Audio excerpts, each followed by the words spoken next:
हम ही लोग तो वोट देने वाले, हम ही लोग तो सपोर्टर हैं, हम ही लोगों के वोट से बीजेपी सरकार में आई है और हम ही लोगों को धोखा दे रही है। ये हमारे भाई इतने परेशान है कि 200 रुपए का तेल नहीं आदमी के पास। यहाँ पे जो आ जाए अपने पापा से बात, जो कभी पापा इनके फोन करते थे कि बेटा सब्जी लेके आना, रात में 12 बजे लोग घर जाते थे, कहते पापा आज 12 बजे बिजली सही करके हम आएंगे तब सब्जी लेके आएंगे, लेकिन बच्चे सो जाते थे, सब्जी लेके नहीं पहुंचते थे। आज वही पापा इनको 200 रुपए दे के जाते हैं कि बेटा अपने हक की लड़ाई लड़के आओ। केजरीवाल दिल्ली से चले गए, इनको जाने में देर नहीं लगेगा। 27 चुनाव आने वाला है। हमारे भाई एक से एक साथी पड़े, देख लीजिए विकलांग साथी पड़े जो पैर से कटे हुए हैं, हमारी बहन बैठी है जो विधवा है, ठीक, उनके पति इस पार हो गए, उनको आज तक उसका मुआवजा नहीं दिया गया। भाजपा सरकार में सिर्फ हिंदू मुस्लिम लड़ाया जा रहा है और कुछ नहीं किया जा रहा है। जितना भी विद्युत विभाग में हमारा परिवार है, संविदा का है, अगर रेगुलर स्टाफ भी हमारे साथ इस समय मंच पे भी बैठा है, अगर सभी लोग साथ देंगे तो इस लड़ाई को इस अंजाम तक ले जाएंगे कि बीजेपी भूल जाएगी कि कभी हमने मजदूरों पे अत्याचार किया था। मजदूर की लाठी में आवाज तो नहीं होती लेकिन जोर बहुत होता है, ये ध्यान रखना चाहिए उनको और ये सब 27 के चुनाव में पता चल जाएगा। मैं ये कहना चाहूंगा कि ये भाजपा सरकार अगर हम लोगों की लड़ाई इस तरह से, जिस तरह से हम लोग जी रहे हैं, इस तरह से लड़ रहे हैं, अगर हम लोगों की समस्याओं का समाधान नहीं हुआ तो इसका अंत बहुत बुरा होगा और ये भाजपा सरकार जड़ से खत्म हो जाएगी जैसे पहले खत्म हो गई थी। फिर भी आज सरकार कह रही कि हम सबके साथ हैं, हम सबको समान मान रहे हैं। कैसा आप समान मान रहे हैं? कैसा एक समान आप काम कर रहे हैं? इसलिए यहाँ से वेतन आता नहीं 2 महीने तक, तुम कैसे चलाएंगे, कैसे हमारे बच्चे चल पाएंगे? इतनी परेशानियाँ भी नहीं इसलिए हैं, तुम कहाँ से चल पाएंगे? ये आएगी नहीं तो हम क्या करेंगे, क्या मेरे बच्चे करेंगे? पिछले कई दिन से हमारे वाइफ बीमार हैं, दवाई नहीं ले पाए हैं, एडमिशन बच्चों के होने हैं, कोर्स लाने हैं, पिछले 3 बाजारों से सब्जी नहीं ले पाए हैं। परिस्थितियाँ ऐसी आ रही हमारे साथ। 12 साल से नौकरी कर रहे हैं, अचानक निकाल दी गई तो आत्महत्या के अलावा और कोई विकल्प है भी नहीं हमारे लोगों के पास। 2 महीने से सैलरी नहीं मिली, पेट्रोल टंकी पर पेट्रोल उधार डलवा रहे हैं, सब्जी लेने के पैसा नहीं बचा, बिटिया का कोर्स मंगवाना है, एडमिशन भी करवाना है। जब नहीं कुछ मिलेगा तो कहीं भीख मांग के जैसे गुजारा किया जाएगा कर पाएंगे, करेंगे फिर। और तपाक से एक आर्डर आता है कि एक लिस्ट आती है कि आपको इतने लोगों की छटनी कर दी गई और जिन लोगों की छटनी की गई उनको ये भी नहीं पता है कि किस कारण से मेरी छटनी की गई। ये एक बहुत बड़ा सवाल है। जो विद्युत आपूर्ति मेंटेन करता है, अगर वो उनको डिस्टर्ब किया जा रहा है, अगर वो डिस्टर्ब हैं, उनकी रोजी रोटी की बात आ गई है तो उसका कहीं ना कहीं दंश उपभोक्ताओं को झेलना पड़ रहा है, जिसके लिए सभी लोग क्षमा प्रार्थी हैं।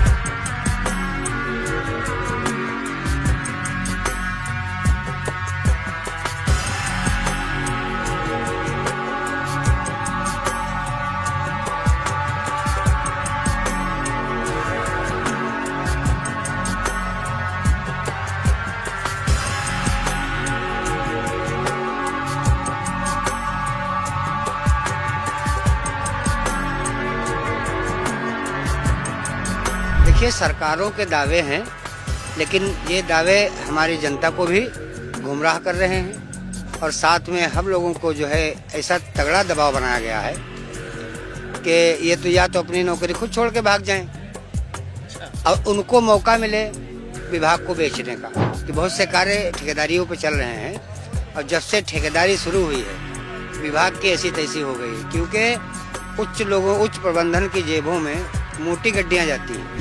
इसके और आश्वासन भी दिया, इसके अगेंस्ट अभी तक कोई नेता, न तो भाजपा का न विपक्ष का कोई नेता हम लोगों से कोई बात करने नहीं आया। कहाँ के रहने वाले हैं? मैं लहरपुर का रहने वाला। आज तक किसी को, जो हमारे किसानों को मुफ्त देने का प्लान भी किया है उस पे भी भ्रम पैदा किया गया है। हमारे अधिकारी भी परेशान, हम लोग भी परेशान और किसान अलग से परेशान है। सन 2023 से कानून लागू हुआ है कि बिजली मुफ्त है किसानों की और सभी के बिल आज भी चल रहे हैं। और जब ये विभाग बेच डालने पे एकदम आमादा हो तो उनको कहां से बिजली फ्री दोगे?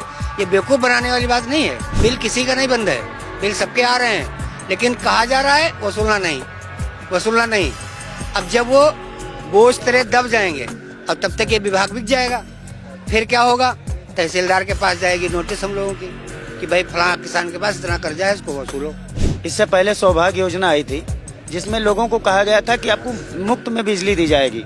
गांव-गांव में हर घर तक बिजली पहुंचेगी। लास्ट जो घर होगा तो उस घर तक भी हम लोग बिजली देने का प्रयास करेंगे और दिया भी है, उनको कनेक्शन में मुफ्त देंगे। फिर उसके बाद हुआ क्या है कि कनेक्शन मुफ्त में दिया, उसके बाद में लाखों रुपए उनका बिल हो गया है, लेकिन कोई सुनने वाला नहीं हो। गरीब घर के आदमी है, उनके घर में ये समझ लीजिए कि रोजी रोटी एक लेबरी वाली जो है डेली जा करके 200 कमा के लाते हैं, वो ऐसे जीविका चला रहे हैं, उनके ऊपर 10,000 का बिल, लाखों का बिल हो चुका है। लेकिन सरकार ये सब झूठे वादे करके हम लोगों को बेवकूफ हमेशा बनाती आ रही है कि बाबा के सरकार में खत्म रोजगार बा। ये हकीकत है और बाबा ने करके भी दिखा दिया है। रोजगार भी छीन रहे हो, तनख्वाह भी नहीं दे रहे हो, रोजगार भी छीन रहे हो। मतलब आप ऐसा कर रहे हैं कि मतलब लोगों को जीने ही नहीं दे रहे हैं, सिर्फ पब्लिक में बेवकूफ बना। राम राज्य कायम है, कहाँ राम राज्य कायम है? साई संजीवनी hospital, station road, Sitapur. Sitapur का पहला मल्टी स्पेशलिटी हॉस्पिटल, जहां आपको जनरल फिजिशियन, हड्डी रोग, स्त्री रोग, जनरल सर्जरी, नाक कान गला और न्यूरो के डॉक्टर उपलब्ध हैं। साई संजीवनी में आयुष्मान कार्ड धारकों का मुफ्त इलाज और टीपीए कार्ड धारकों के लिए कैशलेस सुविधा उपलब्ध की गई है। हॉस्पिटल में आईसीयू, वेंटिलेटर, बाईपैप व डायलिसिस की सुविधा भी उपलब्ध है। साई संजीवनी hospital, station road, Sitapur. Guru Nanak educational institute, Guru Nanak colony, Sitapur. Pre primary to class 10 admission open for session 2025-26।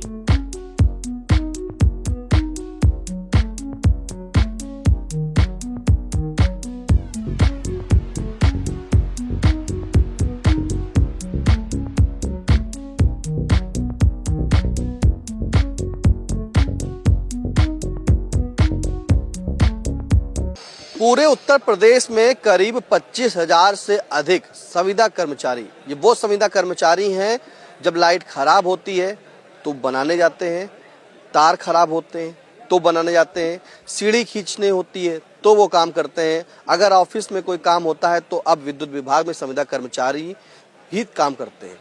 वो संविदा कर्मचारी जो पूरे 25,000 से अधिक बिजली विभाग ने जो है अब निकाल दिए हैं, उनकी छटनी कर दी है, जिसके बाद पूरे उत्तर प्रदेश में संविदा कर्मचारियों में आक्रोश है और हर जनपद में ये सभी लोग विरोध प्रदर्शन भी दर्ज कर रहे हैं। फिलहाल आपको बता दें कि इंडिया की मौजूदगी जो है वो सीतापुर के अधिशासी अभियंता कार्यालय जो सुदामापुरी में स्थित है वहाँ पर है और इन सभी संविदा कर्मचारियों का जो है लगातार विरोध प्रदर्शन चल रहा है। आज अगर हम बात करें तो इस कार्यालय पर तो इनका तीसरा दिन है, लेकिन इन्होंने विरोध प्रदर्शन जो अपना शुरू किया था वो 30 अप्रैल को शुरू किया था। 30 अप्रैल को जितने भी उपकेंद्र थे, जितने भी जो पावर हाउस स्टेशन थे, उन सभी पर जाकर के इन लोगों ने अपने अपने वहां पर पावर स्टेशनों पर विरोध दर्ज किया था और विरोध दर्ज करने के बाद 1 तारीख को यानी कि 1 मई को ये मध्यांचल जो यहाँ पर सुदामापुरी में कार्यालय बना है, अब यहाँ पर आके ये आज तीसरा इनका दिन है और विरोध प्रदर्शन दर्ज कर रहे हैं। इनके चेहरे अगर हम दिखाएं तो अपने कैमरा पर्सन अनुराग पांडे से कहेंगे कि इनके चेहरे दिखाएं, कितनी मायूसी इनके चेहरे से झलक रही है। एक तरफ इनको इनके भविष्य की चिंता है और एक तरफ इनको इनके परिवार के भविष्य की चिंता है, क्योंकि जब किसी की अचानक नौकरी चली जाती है तो उसके ऊपर सबसे बड़ा संकट ये आता है कि आखिरकार वो अब अपने घर का भरण पोषण कैसे करेगा। संविदा कर्मचारियों को इतना मानदेय नहीं होता कि ये बचा पाएं, क्योंकि जितना इनका मानदेय होता है वो हर महीना खर्च हो जाता है, कहीं बीमारी में, कहीं शिक्षा में, कहीं चिकित्सा में। फिलहाल आज इंडिया फिर यहाँ पर आई और इन सबका दर्द जानने आई है कि आखिरकार ये जो संविदा कर्मचारी हैं कितना मानदेय पाते हैं, कैसे इनका घर बजर चलेगा, कैसे काम करेंगे। तो सबसे पहले हम यहाँ पर संविदा कर्मी से ही जान लेते हैं, जो महिला हैं। क्या नाम है आपका और आप कहाँ से आई हैं? कस्तूरी नेपाला बोलते। क्या हुआ? वहाँ का बच्चे को परेशानी होती थी और इसलिए कि यहाँ से वेतन आता नहीं 2 महीने तक, तुम कैसे चलाएंगे, कैसे हमारे बच्चे चल पाएंगे, इतनी परेशानियाँ भी नहीं, इसलिए तुम कहाँ से चल पाएंगे, ये आएगी नहीं तो हम क्या करेंगे, क्या मेरे बच्चे करेंगे। आप संविदा कर्मचारी क्या काम करती थी आप? हम झाड़ू पोछा वाला काम करते थे। कितना मानदेय है? बहुत से मानते हैं, इसलिए वो नहीं, कितनी तनख्वाह आपकी, मानदेय कितनी थी? 9,000 आते थे। तो क्या 9,000 में आप अपने घर का परिवार का पूरा प्रबंधन कर लेती थी उतने में?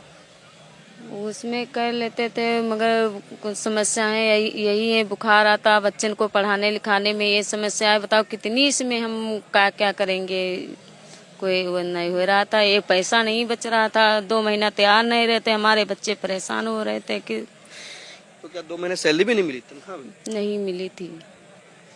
जब आपको पता चला कि छटनी हो रही है और आप भी अब विभाग में काम नहीं करेंगी, तो अब क्या चिंता, क्या सता रहा आपको? हम भी करेंगे, इसलिए और चिंता यही है कि सभी लोग का कहते हैं वो लिस्ट पे तुम्हारा नाम नहीं है, ये भी तनख्वाह नहीं आ रही, तो बच्चे को कैसे चलाएंगे, कैसे हम भी चलेंगे। कोई और कमाने वाला आपका है आपके? नहीं है, कोई नहीं, हम भी हैं, इसलिए बच्चे छोटे छोटे हैं और कमाने देखने वाला कोई नहीं है हमारे आपकी यहाँ नौकरी कैसे लगी थी?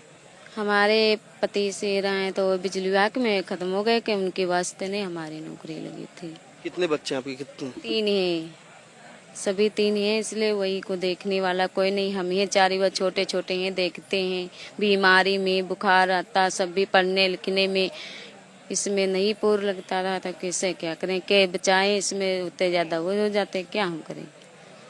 देखिए ये महिला हैं और संविदा कर्मचारी पे तैनात थी, काम करती थी, लेकिन इन्हें 2 महीने से इनका मानदेय भी नहीं मिला। इनके पति की जगह पर इन्हें नौकरी मिली है और उसी के बाद अब इनके सामने यही संकट दोहरा रहा कि आखिरकार ये अपना भविष्य और अपने बच्चों का भविष्य कैसे संवारेंगी, क्योंकि जो 9,000 मानदेय इनको मिलता था अब वो भी नहीं मिलेगा। तो इनके पास आखिरकार करेंगे क्या, क्योंकि ये वैसे भी वहाँ पे जो ऑफिस था बिजली विभाग का, वहाँ झाड़ू